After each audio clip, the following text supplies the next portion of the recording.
Здравствуйте. Сегодня мы показываем премьеру новости. У нас...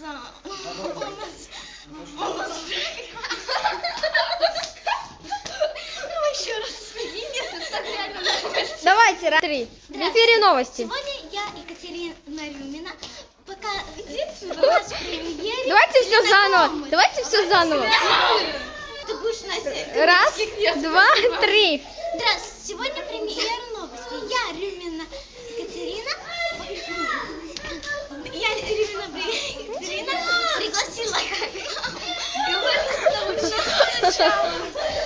в комнату Вселенную. Вам очень понравилась премьера. Я не понимаю русский язык, тормоз.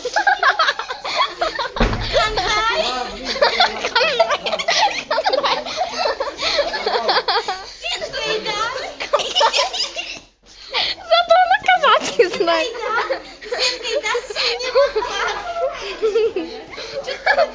Казахский